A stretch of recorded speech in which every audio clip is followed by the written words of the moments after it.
In the corner of a quiet town in Indiana, there's an old convenience store with creaky floors and dusty windows.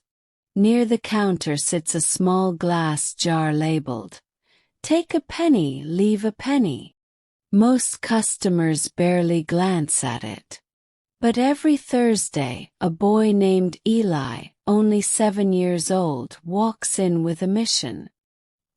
His tiny fingers reach into the jar, and he shyly places 3 pennies on the counter.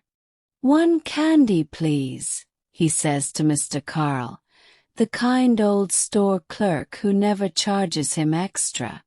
Eli always picks a small piece of chocolate, one that reminds his mother of her childhood. His mom has been tired lately, really tired. Since his dad left, she's been working long shifts at the diner and coming home with a fake smile and sore feet. Eli doesn't have much, but he figured, if he can't make life easier, maybe he can make it a little sweeter. And so, week after week, Eli gives her that candy like it's a treasure. He never notices the quiet man in the corner booth, watching. That man in the booth has been coming in for weeks. Nobody knows his name and he doesn't say much, just drinks black coffee and watches the world pass by. Some think he's just another drifter. Others think he's down on his luck. But he always pays in exact change, tips generously, and leaves a clean napkin folded just so. His name is Mr. Finch, but no one in town knows that. What they also don't know is that Mr. Finch is actually a retired billionaire. A man who made his fortune in tech, lost his wife to cancer, and now travels anonymously, looking for quiet reminders that kindness still exists. He saw Eli the first time he came in. Saw how he used the penny jar not for himself, but for someone he loved. Saw how the boy waited until the store was quiet, like he didn't want anyone to judge him. Something about that moved Mr. Finch more than any corporate donation ever had. So instead of moving on, he stayed. He watched. And he began to ask questions. Gently, to the clerk, to the waitress, to the people who didn't notice the boy but should have. Weeks pass. Then one Tuesday, Eli's mom comes home to a letter on their worn-out doormat. No return address. Just her name, written in the neatest handwriting she's ever seen. Inside is something that stops her breath. A paid-in-full notice for her mortgage. A new job offer at a publishing company across town. One she never applied for but perfectly matches her skills. And at the bottom of the envelope, a sealed folder labeled, "For Eli, College Fund." She bursts into tears.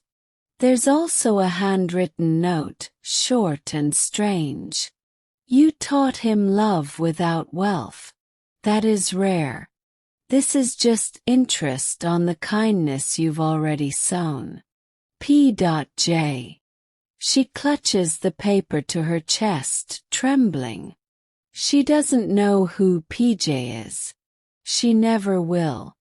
But Eli notices something the next time they walk by the store. The penny jar is gone. In its place, brand new one, bigger, brighter, with a fresh label, "In honor of Eli, for those who give before they get." In a different town miles away, another small store is opening up. It has fresh paint, smiling staff, and a single unique thing by the register. A penny jar sparkling clean with one shiny new copper coin inside. A man walks away from the store, folding a napkin into his coat pocket. He doesn't wait for thanks. Doesn't speak to anyone. But before he leaves, he scribbles one line on the back of a business card and slides it into the jar. Give quietly. Watch closely. You'll find the real riches. P.J. The story of Eli may never go viral. The boy may grow up and forget the exact moment his life changed. But across the country, penny jars start popping up in little stores, diners, and shops. All with different names. All from different people. But the signature at the bottom is always the same. PJ. And somewhere in the quiet corners of America, one man keeps walking, searching not for wealth, but for moments of unspoken kindness worth multiplying.